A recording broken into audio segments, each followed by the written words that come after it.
Hello everyone, good morning. देवी और सज्जनों, आप सभी को मेरा सादर प्रणाम। आशा है, विश्वास है, आप सभी लोग घर पर होंगे, मस्त होंगे, स्वस्थ होंगे, व्यस्त होंगे और अपनी एग्जाम की प्रिपरेशन बहुत अच्छे से कर रहे होंगे। दोस्तों, हमने पिछली क्लास में अपना एक प्यारा सा टॉपिक नाउन को डिस्कस किया था।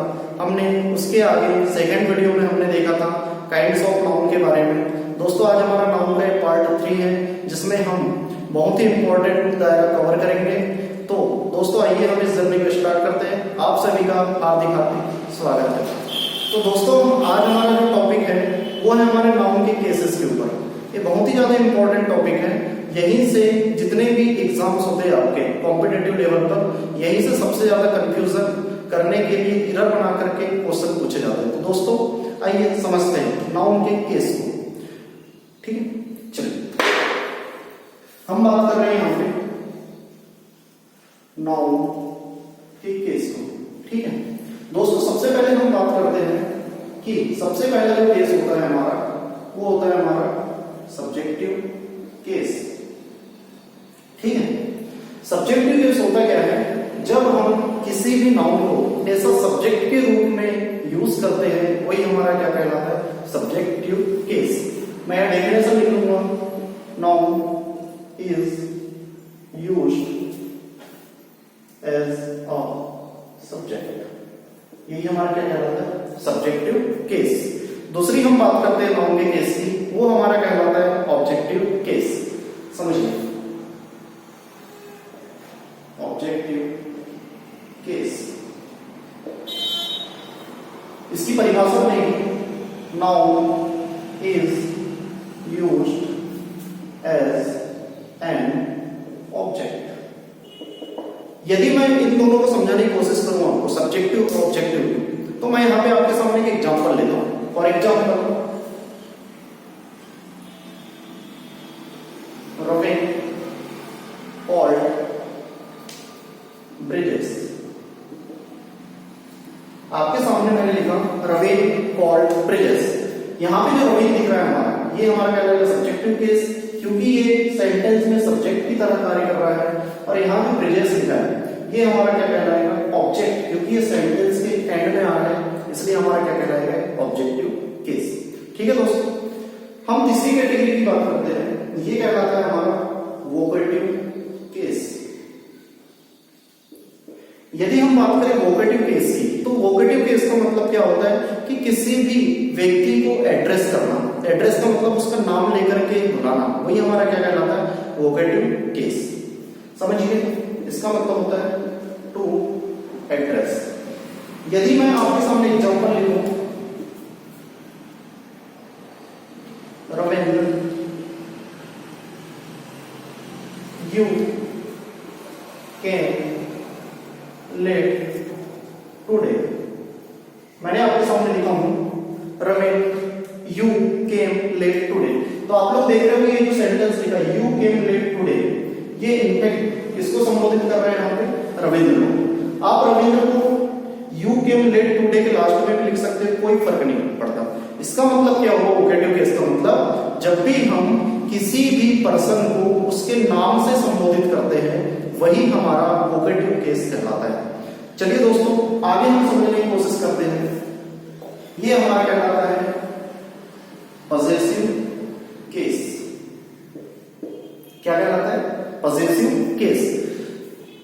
नाउन का सबसे इंपॉर्टेंट दायरा यही हमारा पजेसिव केस कहलाता है। यहीं से बहुत सारे क्वेश्चंस बनते हैं। तो आइए समझते हैं पजेसिव केस का मतलब क्या होता है। पजेसिव केस का मतलब होता है ऑनरशिप या बिलोंगिंगनेस, जिस पर हम अपना क्या बताते हैं, ऑनरशिप बताते हैं, अधिकार बताते हैं, वही हमारा क्या कहलाता है, पजेसिव केस। इसका मतलब होता है हिंदी में का, के, की, ऑनरशिप, टू रिप्रेजेंट ऑनरशिप। इसकी हिंदी मीनिंग होती है दोस्तों का, के, की। यदि मैं आपको बोलूं कि ये वॉच किसकी है, किसकी है, तो आप बोलोगे सर आपकी है। तो इसके साथ क्या जुड़ा हुआ है, का, के, की। तो ये मुझे इस घड़ी पर, वॉच पर मेरा क्या बता रहा है, अधिकार बता रहा है कि यही हमारा कौन सा केस कहलाता है, पजेसिव केस। तो इसको हम समझते हैं हम यूज करना सीखते हैं कि कोई भी लिविंग नाउन के साथ हम अधिकार कैसे बताते हैं। सबसे पहले मैं आपके सामने एग्जांपल लिखता हूं लिविंग कैटेगरी का। तो इसकी सबसे खास पहचान ये होती है कि जैसे कि मैं आपके सामने लिखूं अमित पेन, इसका मतलब क्या होगा? अमित एपोस्ट्रोफी, इसका मतलब का की कुछ भी हो सकता है, पेन का मतलब पेन, इसका मतलब क्या होगा? अमित की पेन। उसी प्रकार से मैं यहां पे लिखूं आपके सामने दूसरा एग्जांपल काउस रिस्पेक्ट। यहां पे जो आपको काउ दिख रहा है ये लिविंग कैटेगरी का नाउन है, उसके साथ हमने क्या लगाया एस, इसका मतलब कि काउ की रिस्पेक्ट, यही हमारी क्या कहलाती है? लिविंग कैटेगरी का पोजीशन बताने की कोशिश करती है। यदि हम इसी के उलट बात करें तो अपन को दूसरा जो नेचर मिलता है वो मिलता है हमारा नॉन लिविंग कैटेगरी। तो आइए दोस्तों हम समझते हैं कि किसी भी नॉन लिविंग कैटेगरी पर अपना पोजीशन कैसे बताते हैं। आपके सामने मैंने लिखा है यहाँ पे नॉन लिविंग। बात कर रहे थे हम यहाँ पे नॉन लिविंग कैटेगरी में हम पोजीशन कैसे बताते हैं, तो समझते हैं। अपन ने बात किए थे नॉन लिविंग कैटेगरी के बारे में। हम जानते हैं कि यदि किसी भी नॉन लिविंग कैटेगरी में हमको पोजीशन बताना है तो किस प्रकार से हम उसका एक्सप्लेन करते हैं। आपके एग्जाम में इस प्रकार के क्वेश्चन पूछे जाते हैं, समझिएगा। आपके सामने मैंने एक एग्जांपल लिखा फैंस ब्लेड। आपको क्वेश्चन पेपर में क्वेश्चन दिया गया फैंस ब्लेड, बताइए ये क्वेश्चन राइट है या रॉन्ग है। तो आप देखिएगा यहाँ पे ये जो फैन लिखा हुआ है ये नॉन लिविंग कैटेगरी से बिलोंग करता है और ये ब्लेड इसका पोजीशन बता रहा है। तो इसका हम पोजीशन बताने की कोशिश करेंगे। तो नॉन लिविंग कैटेगरी में यदि इस टाइप से दिया रहता है तो ये पूरा का पूरा गलत है। इसको सॉल्व करने का तरीका ये है कि ये जो ब्लेड लिखा हुआ है ऑब्जेक्ट बेस, इसको लाइए आप सामने, ब्लेड आपके सामने जो एस लिखा है इसकी जगह हम एक सुटेबल प्रीपोजिशन यूज करते हैं जिसको बोला जाता है ऑफ, और ये जो नाउन है आपका उसको हम लास्ट में लिखते हैं। तो आपका आंसर हो गया ब्लेड ऑफ फैन। ठीक है, चलिए यदि मैं इसको तुक्केबाजी के आधार पर समझने की कोशिश करूं तो देखिएगा इसके स्ट्रक्चर कैसे बनेगा। अपना जो पोजीशन था उसको सबसे फ्रंट में लिखना है, उसके बाद हमको इस एपोस्ट्रोफी एस की जगह एक प्रीपोजिशन यूज करनी है जिसको हम क्या बोलते हैं ऑफ, और पहला जो नाउन था उसको हम कहां पे लिखते हैं? लास्ट में। तो यदि किसी भी नॉन लिविंग कैटेगरी का आपको पोजीशन बताने हैं तो सबसे पहले आप लिखेंगे पोजीशन, उसके बाद यूज करेंगे एपोस्ट्रोफी एस की जगह ऑफ, और उसके बाद हम क्या लिखेंगे? नाउन। क्लियर है यहाँ तक के? यदि मैं ये लिविंग कैटेगरी को तुक्केबाजी के आधार पर समझने की कोशिश करूं तो सबसे पहले हमने क्या लिखा था? Noun plus apostrophe S plus इसका पोजीशन। तो प्लीज टेक अ टाइम, इसको आप देखने की कोशिश कीजिए। उसके बाद में आपको एक इंपॉर्टेंट दायरे से मिला होगा।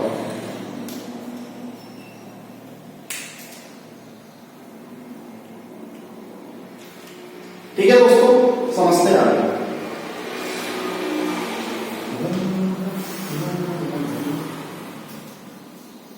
आपने यहां तक के देखा कि पॉजिटिव बेस में लिविंग और नॉन लिविंग कैटेगरी में हम अपना अधिकार कैसे बताते हैं। आइए दोस्तों हम एक इंपॉर्टेंट दायरे से मिलने जा रहे हैं जहां से कुछ क्वेश्चंस बनते हैं। आपके सामने मैं कुछ क्वेश्चन लिख रहा हूं, आप इसको थोड़ा सा देखिएगा। मैंने आपके सामने लिखा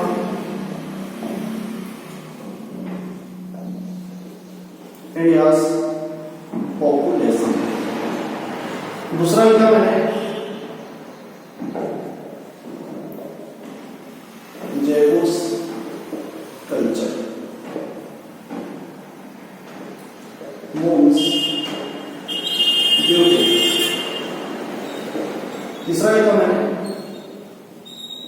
सन्स प्रेजेंस, अगला लिखा मैंने वन डेज लिव, अगला मैं एक सेंटेंस लिखूं न्यू ईयर ओकेशन। ठीक है, देखिएगा आपके सामने मैंने कुछ सेंटेंस लिखा। यदि मैं बात करूं द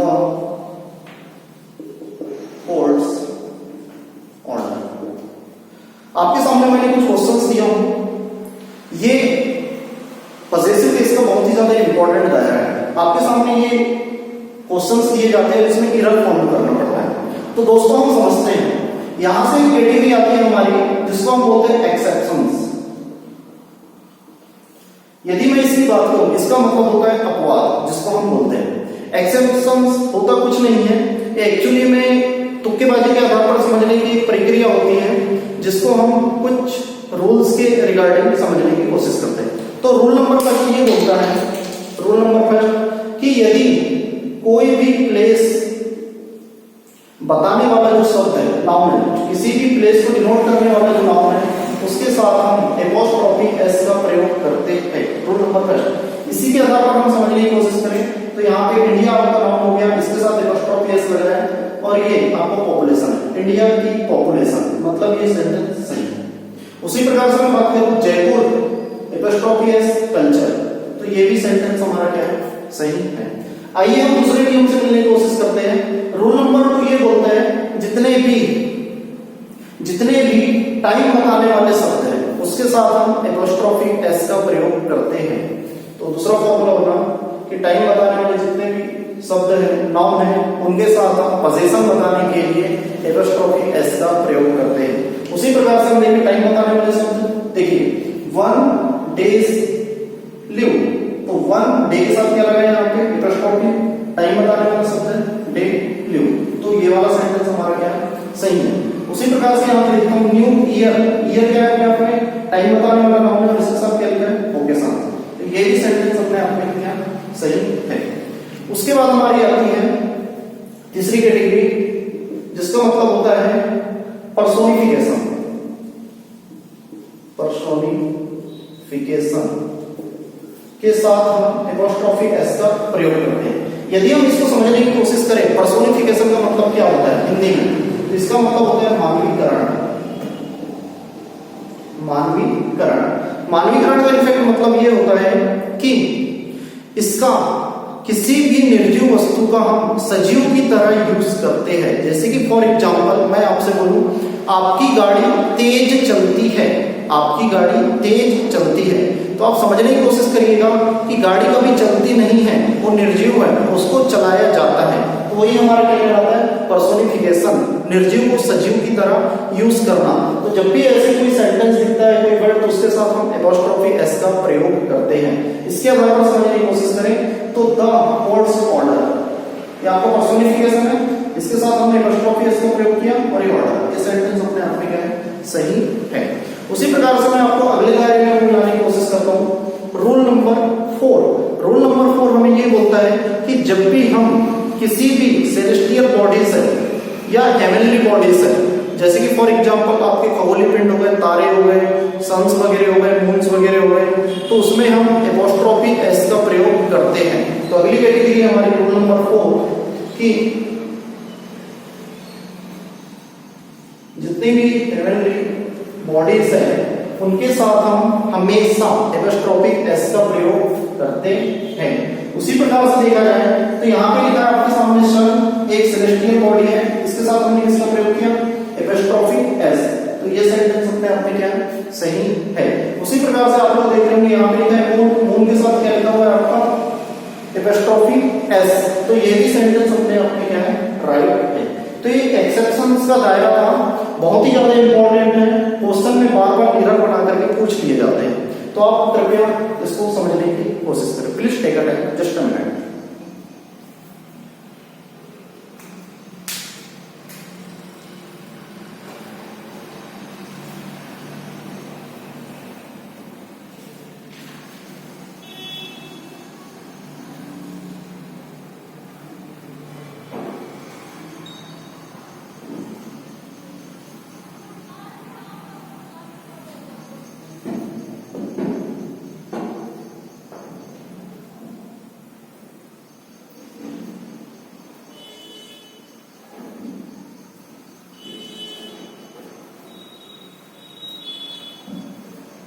आइए दोस्तों, इसी क्रम को हम आगे बढ़ाते हैं और कुछ इंपॉर्टेंट दायरे से मिलने की कोशिश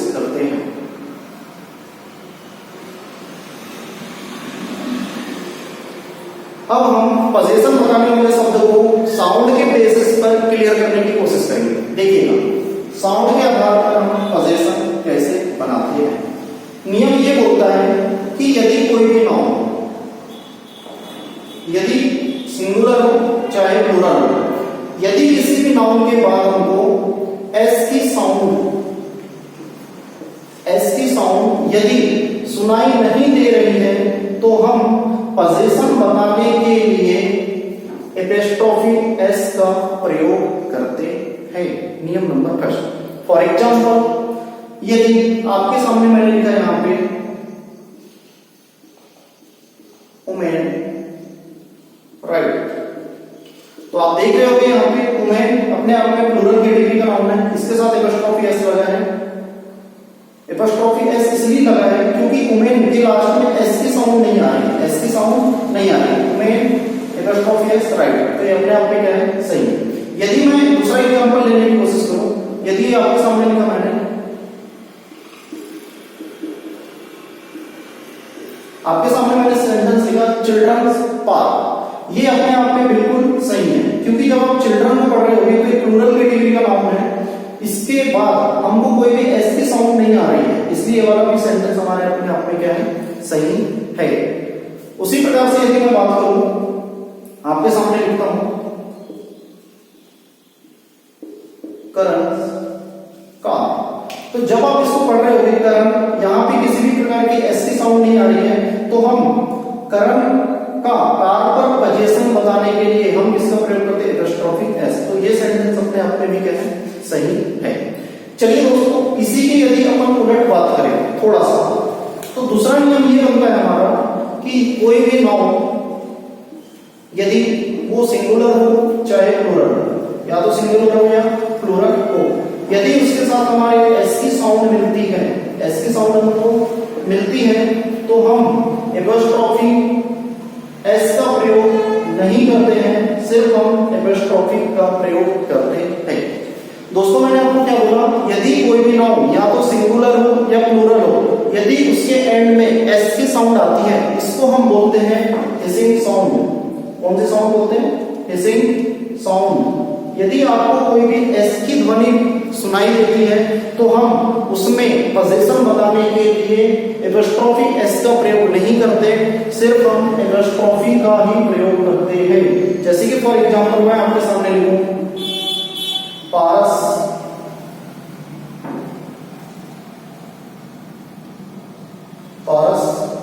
बाई, तो आप देख रहे होंगे जब इसको पढ़ रहे हो पारस, तो एक सांप की जैसी ध्वनि करके, यही कह जाना कि आपकी हिसिंग साउंड। इसलिए हम यहाँ पे एस का प्रयोग नहीं करेंगे, सिर्फ हम इसका प्रयोग करेंगे पारस बाई। क्लियर है दोस्तों?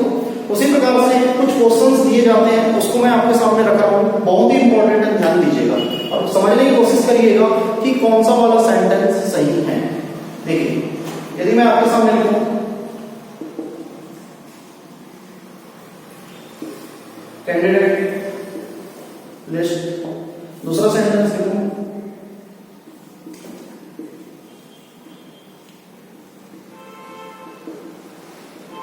कैंडिडेट लिस्ट, तीसरा सेंटेंस लिखूं मैं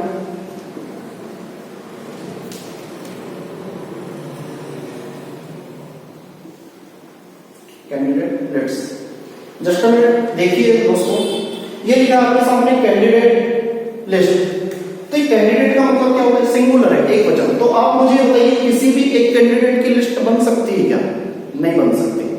तो ये वाला सेंटेंस क्या है, अपने आप में गलत है। दूसरा सेंटेंस यदि पढ़ने की कोशिश करते हैं अपन कैंडिडेट्स लिस्ट, तो यहां पर देख रहे होंगे आप कि एस की ध्वनि आ रही है, तो मैंने आपको क्या बताया, किसी भी यदि एस की ध्वनि आती है तो ये हिसिंग साउंड कहलाता है, जिसके साथ हम एपोस्ट्रोफी एस का प्रयोग नहीं करते। ये वाला भी अपना सेंटेंस क्या है, रॉन्ग है।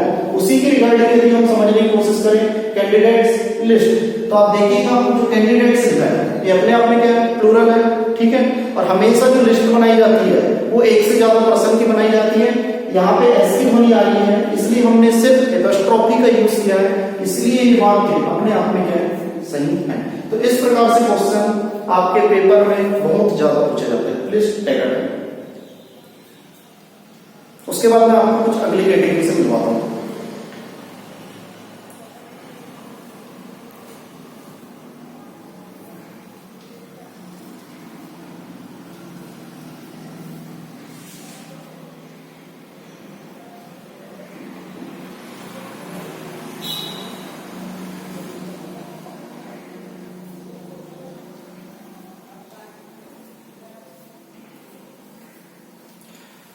आई होप आपको यहाँ तक की कॉन्सेप्ट क्लियर हो चुका होगा। दोस्तों को ध्यानपूर्वक पढ़िएगा क्योंकि हम बहुत ही ज्यादा इंपॉर्टेंट दायरे से गुजर रहे हैं। ये समझिए यदि आपने इतना समझ लिया तो आपको कहीं से भी एपोस्ट्रोफी वाले क्वेश्चन गलत नहीं होंगे, एक नंबर के पेपर में जरूर पूछेगा। अगली बात करते हैं हम पॉजेसिव केस में। पॉजेसिव केस, ठीक है, समझिए ध्यान से। यदि मैं आपके सामने कुछ क्वेश्चन लिखता हूं,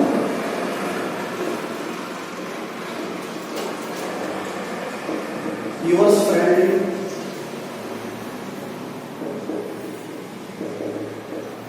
yours friendly,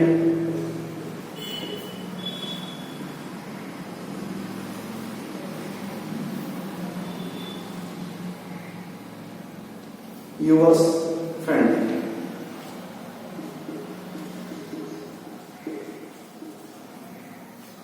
ठीक है। चलिए आपके सामने मैंने 3 सेंटेंस लिखा। पहला लिखा है यूवर्स फ्रेंडली, दूसरा लिखा है yours apostrophe friendly, yours apostrophe friendly.